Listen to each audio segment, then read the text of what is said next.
പരിക്കേറ്റത് കട്ടിൽ നിന്ന് വീണപ്പോഴെന്ന് തിരുവനന്തപുരം വെഞ്ഞാറമൂട് കൂട്ടക്കൊലപാതക കേസിലെ പ്രതി അവാന്റെ ഉമ്മ ഷെമി മൊഴി നൽകിയിരിക്കുന്നു. അവാന്റെ പേര് മജിസ്ട്രേറ്റിനോടും ഈ ഉമ്മ പറഞ്ഞില്ല.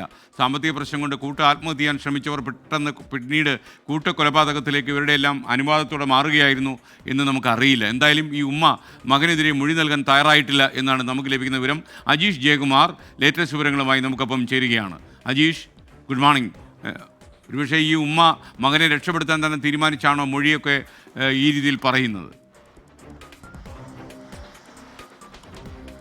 എസ് കെ, എന്തായാലും ഈ കൂട്ടക്കൊലപാതകം നടന്ന് ഇത്ര ദിവസം കഴിഞ്ഞിട്ടും ഈ ചികിത്സയിലുള്ള അഫാന്റെ ഉമ്മ ഷെമി ഇതുവരേക്കും ഈ കൂട്ടക്കൊലപാതകത്തെക്കുറിച്ചുള്ള വിവരങ്ങളൊന്നും അറിഞ്ഞിട്ടില്ല.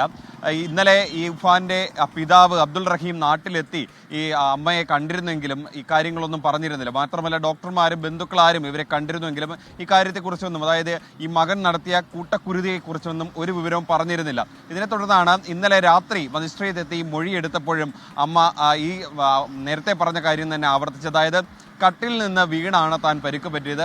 ക്യാൻസർ പേഷ്യൻ്റ് ആയിരുന്നു, അതുകൊണ്ട് തന്നെ തലയിറക്കമുണ്ടായി, അങ്ങനെ വീണപ്പോൾ പരിക്കേറ്റു. ഇത് തന്നെയായിരുന്നു ഇന്നലെ മജിസ്ട്രേറ്റ് മൊഴിയെടുത്തപ്പോഴും ആവർത്തിച്ചത്. പക്ഷേ ഇത് കേസ് അന്വേഷണത്തെ ഒരു വിധത്തിലും ബാധിക്കില്ല. കാരണം നിലവിൽ ഈ സംഭവത്തെക്കുറിച്ചൊന്നും ഈ ഉമ്മയ്ക്ക് ധാരണയില്ല, ചികിത്സയിലാണ്, ചില കോൺഷ്യസ്നസ് പ്രശ്നമുണ്ട്. അതുകൊണ്ട് തന്നെ ഇതൊന്നും അന്വേഷണത്തെ ബാധിക്കില്ലെന്നാണ് പോലീസ് ഉദ്യോഗസ്ഥർ പറയുന്നത്. മാത്രമല്ല ചില നിർണായക വിവരങ്ങളും കൂടി ഈ ഘട്ടത്തിൽ പുറത്തു വരുന്നുണ്ട്.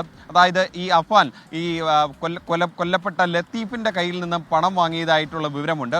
നേരത്തെ തന്നെ ഈ പണം തിരികെ ആവശ്യപ്പെട്ടിരുന്നു ലത്തീഫ്. മാത്രമല്ല ഈ പണവുമായി ബന്ധപ്പെട്ട ഇരുവരും തമ്മിൽ ചില തർക്കങ്ങളും ഉണ്ടായിരുന്നു. ഈ ബന്ധുക്കൾ മറ്റും ഈ ഗൾഫിലുള്ള സൗദി അറേബ്യയിലുള്ള അബ്ദുൾ റഹീമിനെ നാട്ടിലെത്തിക്കാനായി, അവിടുത്തെ കടം തീർക്കാനായി പണം സമാഹരിച്ചതായും വിവരമുണ്ടായിരുന്നു.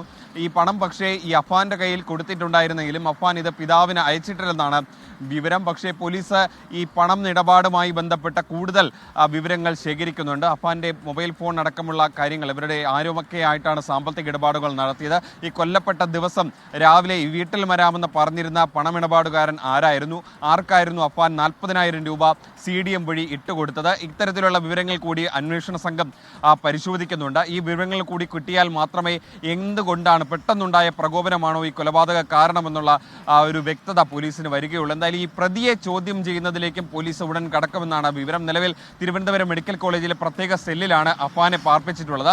ഇയാൾ നിലവിൽ ഒരു കേസിൽ മാത്രമാണ് അറസ്റ്റ് രേഖപ്പെടുത്തിയിട്ടുള്ളത്. പാങ്ങോട് സ്വദേശിയായിട്ടുള്ള അഫാന്റെ പിതൃമാതാവായിട്ടുള്ള സൽമ ബീവിയെ കൊലപ്പെടുത്തിയ കേസിലാണ് അറസ്റ്റ് രേഖപ്പെടുത്തിയിട്ടുള്ളത്. മറ്റു 4 കൊലക്കേസിലും അമ്മയെ കൊലപ്പെടുത്താൻ ശ്രമിച്ച കേസിലും അറസ്റ്റ് രേഖപ്പെടുത്തേണ്ടതുണ്ട്. അതിനുശേഷം ഡോക്ടർമാരുടെ റിപ്പോർട്ട് കൂടി പരിഗണിച്ച ശേഷമായിരിക്കും ആശുപത്രിയിൽ നിന്ന് ഡിസ്ചാർജ് ചെയ്യുക. അതിനുശേഷം അറസ്റ്റ് രേഖപ്പെടുത്തി തെളിവെടുപ്പുള്ള അടക്കമുള്ള കാര്യങ്ങളിലേക്ക് അന്വേഷണ ഉദ്യോഗസ്ഥർ കടക്കും.